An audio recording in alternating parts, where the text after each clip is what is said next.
ጤና ይስጥልኝ ሰርክ ቤተሰቦች እንደምን አላችሁ? ዛሬ እንግዲህ ያው የምርጫ ቀን ነው፣ በአብይ አህመድ አጠራር ማለት ነው። እንግዲህ ይህ በጥይት አረር የታጀበው የአብይ አህመድ በከተሞች ላይ ብቻ እየተከናወነ የሚገኘው ምርጫ በሀገሪቱ ላይ በቀጣይ ምን ውጤት ያስከትላል የሚለው በጣም መሰረታዊ ጉዳይ ነው። እንግዲህ እንደሚታወቀው ምርጫው እየተደረገ ያለው በዋና ዋና ከተሞች ብቻ ነው።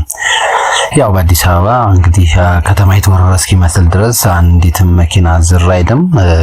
ሁላችሁም በየበራችሁ እየወጣችሁ ታረጋግጡት ነው። አንዳንድ የቤት መኪናዎችና ባሶች ብቻ ወርወር ይላሉ። ከዛ በተረፈ ሁሉም ነገር ዝግ ነው።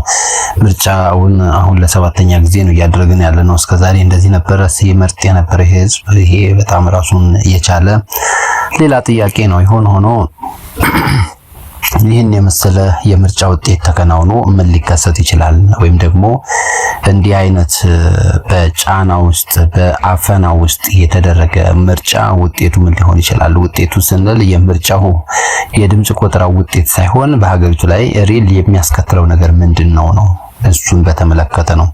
እንደምናስታውሰው በ2007 በተደረገው አምስተኛው ሀገራዊ ምርጫ ላይ ኢህአዴግ 100% ማሸነፉን ይፋ ባደረገ ማግስት ነበረ ሀገር ወደ ስርዓት አልበኝነትና ነውጥ ተሸጋግራ የነበረውና በዛ በአመጽ አማካኝነት የአብይ አህመድ መንግስት እግሩን ተክሎ ለመምጣት የበቃው ማለት ነው።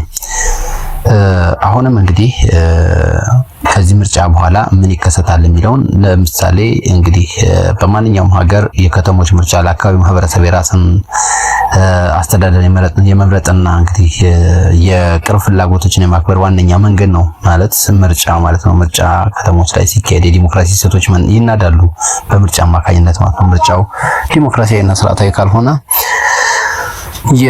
የዲሞክራሲ ሴቶች መናድና የህዝብ ታማኝነት ማጣት ያጋጥማል። እንግዲህ ይህን ስንል ከፍ ሲል እንዳልነው ምርጫው በሰላማዊና ነጻ በሆነ መንገድ መካሄድ ሲገባው በጠመንጃና በጥይት አረር እየታጀበ የሚካሄድ ከሆነ ሂደቱ ሙሉ ለሙሉ ትርጉም ያጣል። ምርጫ ነው ወይስ ምንድነው? ምርጫ በራሱ ምንድነው? መሳሪያና ዲሞክራሲ ይገናኛሉ ወይ ይተዋወቃሉ የሚለው ራሱን የቻለ ሌላ ጉዳይ ነው ማለት ነው። ስለዚህ በጠቅላይ ሚኒስትር አብይ አህመድ አስተዳደር ስር የሚካሄዱ የከተሞች ምርጫዎች እንግዲህ ከዲሞክራሲ መርሆች ይልቅ በኃይልና በማስፈራራት የታጀቡ መሆናቸው እንግዲህ ትልቁ የውርደት ጥግ ማለት ነው። ዓለም እያየው ነው እንግዲህ ይህንን እንትን በተመለከተ ማለት ነው። ይህን የምርጫ ሂደት በተመለከተ ከ3 ቀን በፊት ሚዲያዎች ምን አይነት ዘገባ ይዘው እንደወጡ ያው እኛም ስናገር ነበር። በጣም በርካቶቻችን የታዘብንበት ነባራዊ ሁኔታ ነው ያለው። ይህ በሆነበት ሁኔታ እንግዲህ በግልጽ በሁሉም የሀገሪቱ አካባቢዎች አሁን ከፍተኛ ጦርነት የተካሄደ ነው። በኦሮሚያ ክልል ሰሞኑን የጅቡቲ መስመር ጭምር ዝግ እንደነበረ ይታወቃል። በአማራ ክልል በሁሉም ቦታዎች ላይ አንዲትም እንቅስቃሴ የምትባል ነገር የለችም። እንግዲህ በዚህ አይነት መንገድ ታጅቦ እንዴት አድርጎ ነው ምርጫ የሚያካሄደው የሚለው እንግዲህ በጣም ማለት ያካሄደው ምርጫ ምን ውጤት ይዞ ይመጣል የሚለው እንግዲህ የምናየው ይሆናል ማለት ነው። የመጀመሪያውና ቀጥተኛ ውጤት እንግዲህ ህዝብ በምርጫ ስርዓቱ ላይ ያለው ታማኝነት ሙሉ በሙሉ መናዱ ነው። ወደፊት ዲሞክራሲያዊ ስርዓት ለመገንባት ራሱን የቻለ ፈተና ያመጣል። በነገራችን ላይ ዜጎች ድምጻቸውን በነጻነት መስጠት እንደማይችሉና ውጤቱ ማስቀደሙ በኃይል የተወሰነ መሆኑን ሲረዱ እንግዲህ በምርጫ ሂደቱ ላይ ያላቸው ተስፋ ይሞታል ማለት ነው። ምክንያቱም ከዚህ ቀደም እንዲህ አይነት ልምድ አለ፣ ትሬንድ አለ የሚለው ቀላል ነገር አይደለምና ማለት ነው። ድምጽ በነጻነት የማይሰጥበት ምርጫ የገዢው ፓርቲን ስልጣን ለማራዘም የሚደረግ ድራማ ከመሆን አለማለፉ የሚታወቅ ነው። ስለዚህ በህዝብ ዘንድ እንዲህ አይነት አቋም ከተያዘ ደግሞ በቀጣይ ዲሞክራሲያዊ ሀገር ለመገንባት ወይም የተሻለ ስርዓት ለማምጣት በጣም ፈተና ይሆናል ማለት ነው። በተጨማሪም የሲቪክ ማህበረሰቡ እና ገለልተኛ የሆኑ የሰብአዊ መብት ተሟጋቾች በነጻነት መንቀሳቀስ የማይችሉበት ሁኔታ ያው ከተፈጠረ ሰነባብቷል። እንግዲህ በከተሞች ውስጥ የሚታዩ ወታደራዊ ኃይል መብዛትና የማስፈራራት ድባብ የፖለቲካ ምህዳሩን ለአንድ ወገን ብቻ ከፍት ማድረግ እንግዲህ ይህም ሀገራዊ ሂደቱ አምባገነናዊ ስርዓቱ ሙሉ በሙሉ እንደ ወደ ማለት ከዲሞክራሲያዊ ስርዓት ይልቅስ ወይም ደግሞ ከፊል ነጻነት ካለው ማህበረሰብ ይልቅስ ወደ ሙሉ አምባገነንነት ስርዓት የሚለወጥበትን መንገድ ያሰፋል ማለት ነው። እንግዲህ ይህ በእንዲህ መሆኑ ብቻ ሳይሆን ሌላኛው ማህበራዊ ቀውስም ያስከትላል። በነገራችን ላይ ማህበራዊ ቀውስና እንግዲህ መከፋፈልና የከተሞች አለመረጋጋትን ያመጣል። ይህን ስንል እንግዲህ ከተሞች የበርካታ ብሔረሰቦች እምነቶችና የተለያዩ አመለካከት ያላቸው ማህበረሰቦች መገኛ መሆናቸው ይታወቃል። በተለይ እንደ አዲስ አበባ ያሉ ከተሞች ማለት ነው የብዝሃ ማንነት ማዕከላት ናቸው ተብሎ ይታሰባል። እንግዲህ ምርጫን በኃይልና በጥይት አጅቦ ማካሄድ ግን ይህን ማህበራዊ ትስስር አደጋ ላይ ይጥለዋል። መንግስት ከተሞች ላይ ቁጥጥሩን ለማጥበቅ ሲል የሚያደርገው ወታደራዊ ስምሪት በህዝቡ ውስጥ ከፍተኛ ፍርሃትና የስነ ልቦና ጫና ያሳድራል።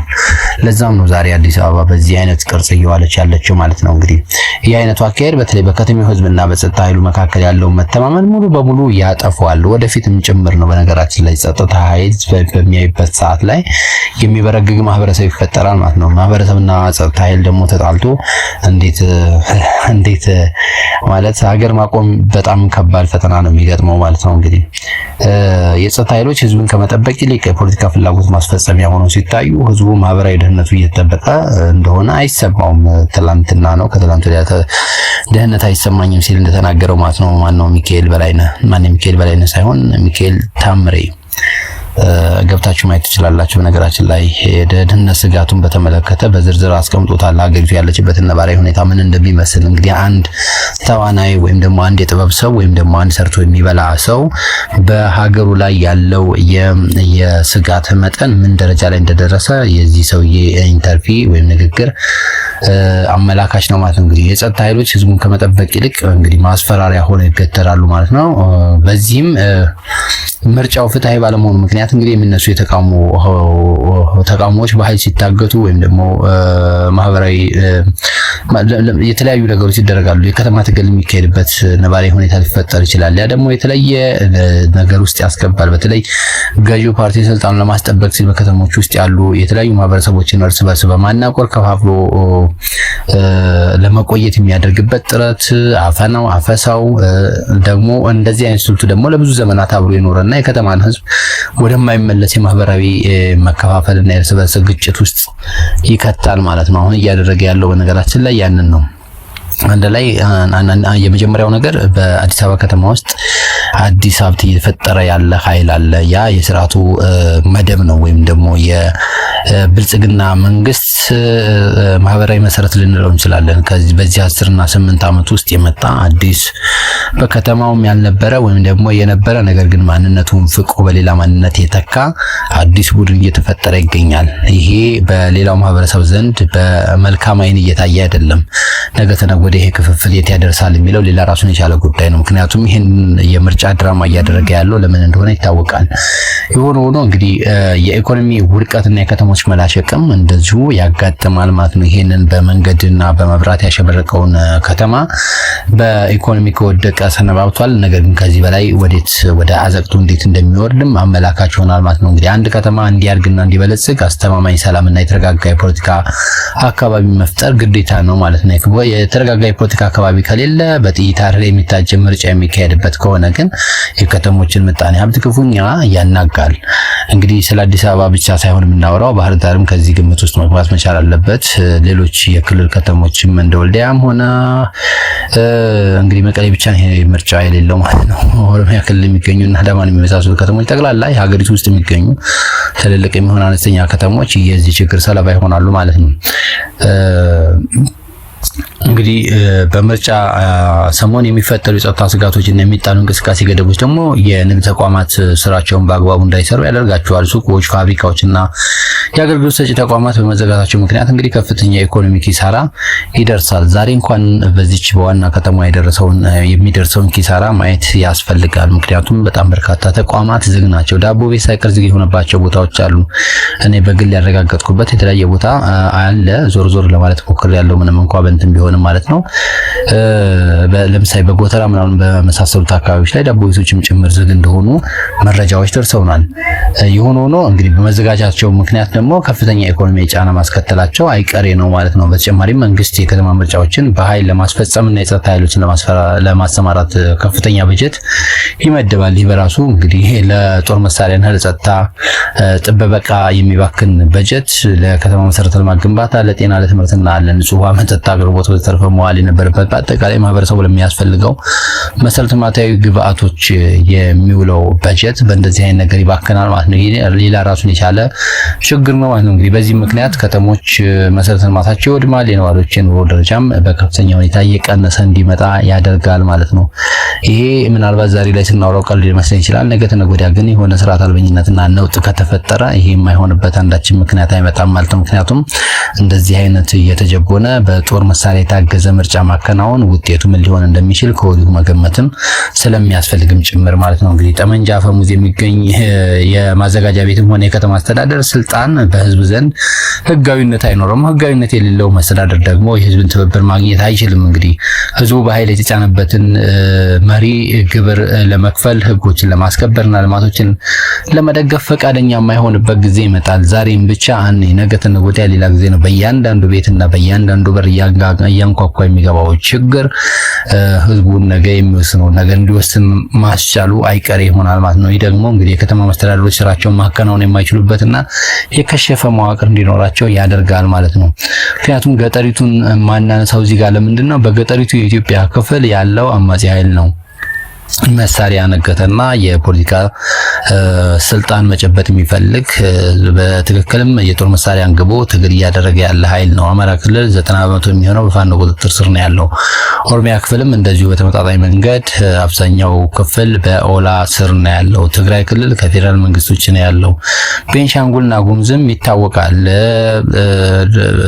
እነ ጋምቤላ የመሳሰሉ ጭራሽ ያሉበት ደረጃ በስነ ስርዓት የሚታወቅ ይመስለኛል። ገና በጋምቤላ በኩል የሚነሳው ጥያቄ ሌላ በርካታ ችግር ያለበትና የሉዓላዊነትን የሚገዳደሩ ሀሳቦች ያሉበት ነው እዛ አካባቢ እንግዲህ እና ይህ በሆነበት ሁኔታ ስለ ከተሞች ከማውራት ውጪ ስለ ከተማው ምርጫ ከማውራት የዘለለ ምንም ሚና ሊኖረን አይችልም ማለት ነው። እንግዲህ በዓለም አቀፍ ደረጃም ቢሆን እንግዲህ በጥይትና በኃይል የታጀቡ ምርጫዎች የሀገሪቱን ገጽታ ክፉኛ ያበላሻሉ። የውጭ ሀገር አበዳሪዎችን በእርግጥ የብልጽግና መንግስት አበዳሪዎች ፊታቸውን ካዞሩበት ሰነባብቷል። የሆነ ሆኖ ያው አቡዳቢም ብትሆናለች፣ ነገር ግን ከወደቁት ጋር አብራ ስለማትወርቅ እንግዲህ ለሷም ቢሆን ቀላል አይደለም። ግን የሀገር ኢሜጅ መበላሸቱ በራሱ ከባድ ነገር ስለሆነ እንግዲህ የዲሞክራሲ መርሆች በሚጣሱበት ሁኔታ የገንዘብና ቴክኒክ ድጋፍ ማግኘት አይቻልም ማለት ነው። እንግዲህ ሀገሪቱን ከዓለም አቀፍ ማህበረሰብ የሚያገል አይነት አሰራር ነው ያሰራው ማለት ነው። የዲፕሎማሲያዊ ኪሳራ ያስከትላል። እንግዲህ በጥይት ታጅቦ እንግዲህ አብይ አህመድ የሚያካሄደው የሚያካሄደው ምርጫ ለአጭር ጊዜ ስልጣን በኃይል ማቆየት የሚያስችል ቢሆንም በረጅም ጊዜ ሂደቱ ግን ሀገሪቱን ወደማትወጣው ፖለቲካ ማህበራዊና ኢኮኖሚ ቀውስ ውስጥ የሚከት ነው። ምርጫው በጠመንጃ ኃይል በተካሄደ ቁጥር እንግዲህ ሰላማዊ የስልጣን ሽግግር ተስፋ እየመነመነ ይሄዳል። ይህም ወደፊት ለሚነሱ የኃይል አማራጮች እና ይበልጥ አጥፊ ለሆኑ ግጭቶች መንገድ ጠራጊ ሆኖ ይከሰታል ማለት ነው። በአጠቃላይ ግን የአብይ አህመድ እየተከተለ ያለው አካሄድ ሀገሪቱን ወደ መቀመቅ እየከተታት እንደሆነ መታዘብ አያዳግትም ማለት ነው።